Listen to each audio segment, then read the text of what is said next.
اور خاص طور پر اس میں دیکھیے عمل قرآن کی بڑی اہمیت ہے. اس رات کو آپ عمل قرآن کریں گے. یہ بھی بات فرماتے تھے کہ یہ جو عمل قرآن ہے دیکھیے یہ بھی فقط شب قدر سے مخصوص نہیں، یہ آپ عام راتوں میں بھی کر سکتی ہیں، اور جن لوگوں نے کیا انتہائی مجرب پایا ہے. جتنے لوگوں نے کیا ہے انتہائی مجرب پایا ہے جن لوگوں نے بھی اس عمل کو انجام دیا. آیت اللہ خوشبخت فرماتے ہیں، جن کا بھی تھوڑی دیر پہلے تذکرہ آیا تھا، کہ شب قدر میں جو عمل قرآن کیا جاتا ہے تو اس میں ایک ہاتھ میں آپ قرآن تھام لیجئے اور دوسرے ہاتھ میں یہ نیت کریں کہ دوسرے ہاتھ سے میں نے معصومین کا دامن تھاما ہوا ہے. اس طرح قرآن اور اہل بیت دونوں سے آپ متمسک ہو جائیں گے. سر پر قرآن ہوگا اور بکا یا اللہ اور بے محمد بے علی بے فاطمہ بالحسن بالحسین، یہ آپ کہہ رہے ہوں گے ان کی. تو قرآن اور اہل بیت فرماتے ہیں دونوں شافع ہیں، دونوں سفارش کرنے والے ہیں. ممکن ہی نہیں کہ قرآن اور اہل بیت دونوں سفارش کریں اور آپ کی دعا مقبول نہ ہو. ممکن ہی نہیں. نیت یہ کریں ایک ہاتھ سے قرآن پکڑا ہوا ہے جو کہ سر پر ہے، دوسرے ہاتھ سے میں نے اہل بیت کا دامن تھاما ہوا.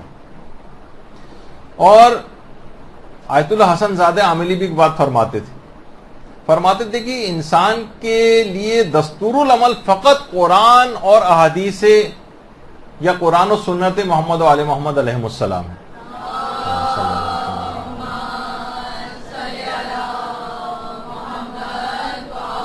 دستور العمل فقط اور فقط قرآن اور سیرت معصومین ہے. اس کے علاوہ باقی سب کچھ ہوا اور ہوس ہے، یہ فرماتے تھے.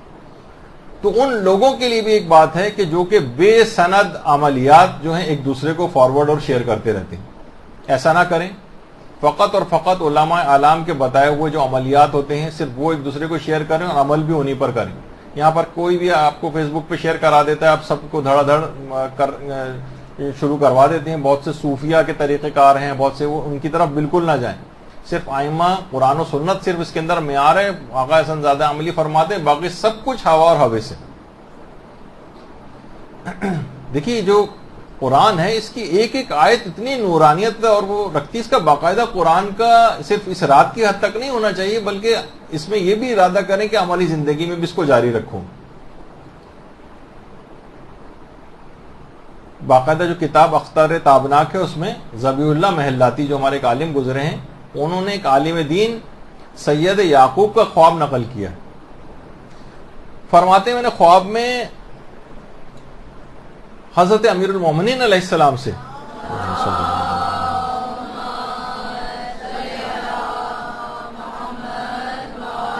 اپنی کم فہمی کی شکایت کی. کم فہمی کی. کہا مولا مجھے کچھ سمجھ میں نہیں آتا، ظاہر ہے کوئی علم دین حاصل کر رہا ہوں، مطالب سمجھ میں نہ آئے. امام نے کہا فقط ایک جملہ کہا، کہو بسم اللہ. بس انہوں نے خواب میں بسم اللہ کا اور بیدار ہو گئے. کہہ رہے ہیں گویا اس کے بعد اس طریقے سے گرد ہٹ جاتی ہے نا، اس طرح سے ایک ایک حرف اور ایک ایک مطلب میں کتاب کا ایسا سمجھنے لگا کہ میں خود حیران ہو گیا. پھر فقط ایک بسم اللہ سے نا، قرآن اتنا پاورفل اور ہم اس کو استعمال نہیں کرتے. تو آیت اللہ جواد عاملی بھی یہ جملہ ارشاد فرماتے ہیں کہ جو قرآن کو جو سر پہ رکھنا ہے اس کے معنی ہے کہ قرآن کو اپنے امور کا سر قرار دو. تمہارے سارے مسائل کا حل اس کے اندر موجود ہے.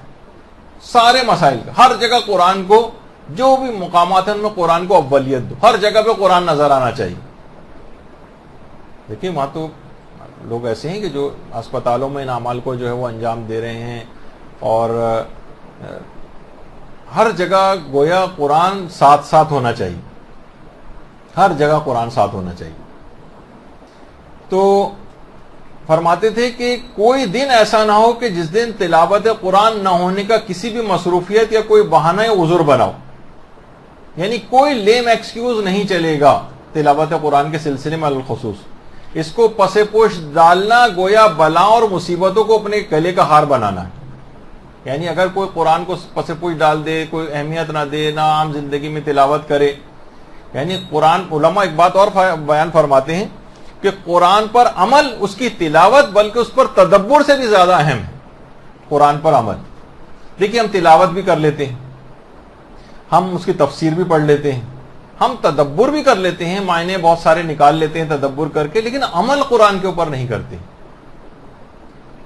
افسوس کی کتاب زندوں کے لیے کتاب ہدایت تھی، اس کو فقط مردوں سے مخصوص کر دیا گیا۔ پیغمبر نے 2 برابر وزن کی چیزیں چھوڑی تھیں، ان کا فقط نام لینے کے لیے نہیں چھوڑی تھیں، ان کے مطابق عمل کرنے کے لیے پیغمبر چھوڑ کے گئے۔ ایک زمانہ تھا کہ محلوں سے گزرتے ہوئے باقاعدہ گھروں سے تلاوت قرآن کی خاص طور پر رمضان میں آوازیں آتی تھیں، اور آج کہیں کوئی تلاوت ہی نہیں ہے تو تدبر کب ہوگا، اور تدبر کے بعد پھر عمل کب ہوگا؟ تو اس پر تو عمل تو چھوڑیے، تلاوت ہی متروک ہوتی جا رہی ہے۔